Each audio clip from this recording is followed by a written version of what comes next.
The 1992 Type 2 high-rise ambulance has been upgraded and enhanced with a drive toward continuous improvement as technology advances. In this tradition, Sentinel Vehicles Limited employs only tried and proven techniques throughout the construction of this product. This program will increase your familiarity with the vehicle's functions and integrated safeguards. The safety features are systematically tested using stringent parameters. Quality assurance means the safest product possible. Consideration of the patient's and attendant's well-being, along with feedback from EMAs, directly motivated changes, such as high-efficiency halogen warning lights, exterior grab handles to assist you into the cab, the flip-up rear step, overhead grab handles. The main left wall cabinet has adjustable shelving, a compartment equipped with a safety belt for a stair chair, the backboard tunnel, portable suction compartment with a 12-volt direct current output, oxygen storage front and rear. The front is for D and E type cylinders. Ensure that the thumb screw is securely fastened. Oxygen outlet is located on the action wall. The suction aspiration system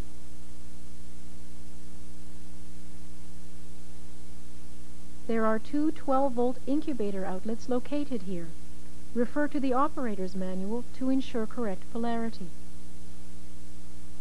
A Sharps disposal container, spare tire compartment, fire extinguishers, door-mounted beverage holders, convenient swivel control console.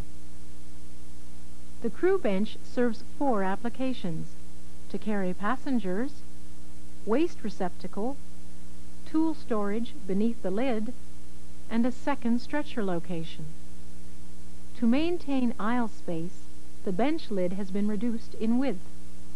A stretcher can be securely positioned here by sliding the post and wheel cups outward. Safety belts are supplied to secure the stretcher. The main cot is securely held in place by the center floor hook, left wall hook, and the rear expanding clamping jaws. Pushing the handle inward will release the rear clamping jaws. The cot can now be maneuvered free of its anchors. Refer to the operator's manual for adjustment procedures, which may be needed from time to time.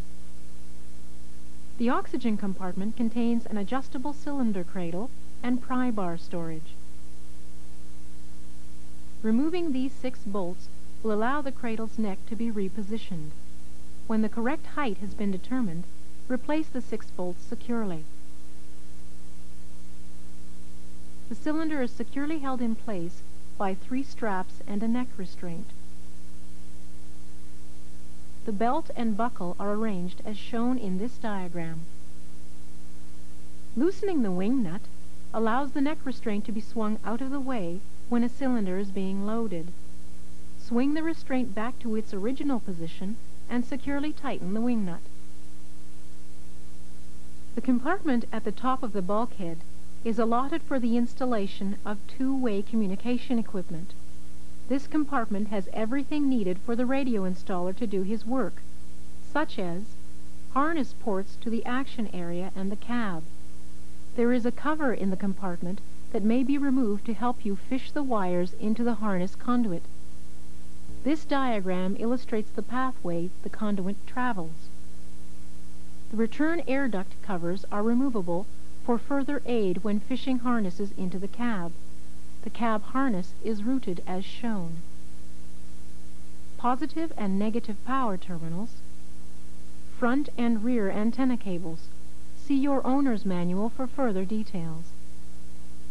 Once in the driver's seat, you will notice your controls and instruments are very visible and within reach. To your left, just under the dash, are the Autothrottle Monitors.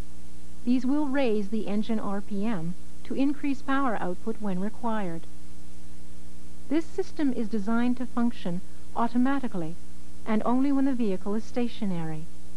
Refer to the operator's manual for further details. The LEDs show auto throttle status. The red LED on the left indicates a high voltage condition. To the right, indicating a low voltage condition. Should either of these glow for an extended period of time, contact your designated service technician. The green LED indicates that system is charging. Under normal conditions, you should not need to use the on-off controls. The driver's control console utilizes the latest technology, ensuring ease of use and reliability. This is a low-power unit incorporating digital amp and voltage gauges, discrete soft-touch switching, and LEDs to indicate functions. This control center is connected to the power distribution panel located between the driver and passenger seats.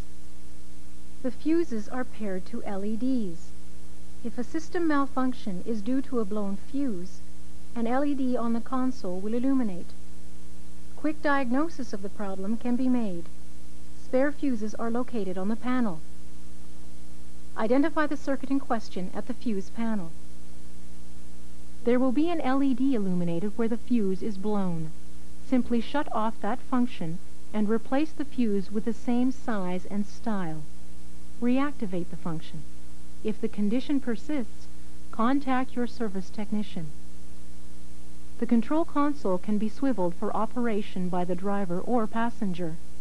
The console functions are as demonstrated here. The master switch enables power to the conversion circuitry.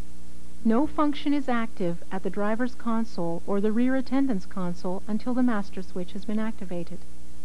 The master switch must be pushed. All other switches are soft touch. The warning lights operate as shown. Emergency lights, primary emergency, secondary emergency, wig-wag. Anti-theft. This allows the operators to leave the vehicle locked and running in their absence while all systems remain functional, such as engine, heater, lights, etc. Siren horn switches between the vehicle's horn and the siren.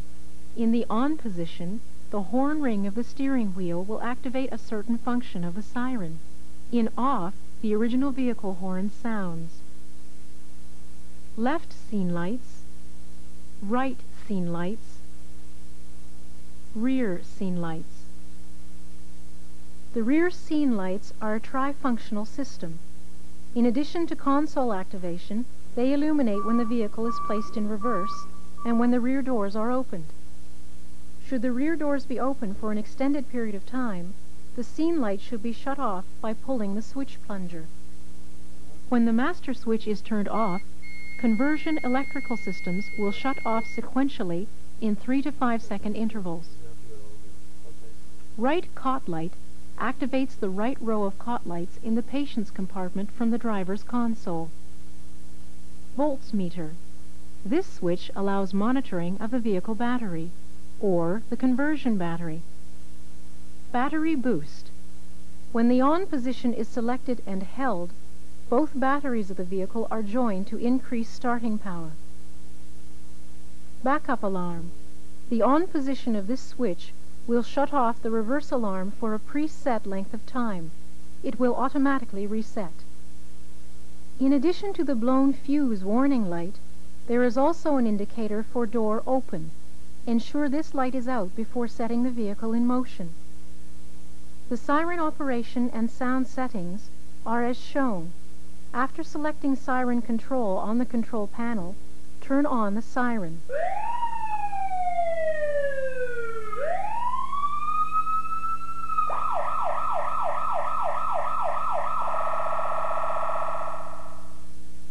The patient's compartment has been upgraded in many areas.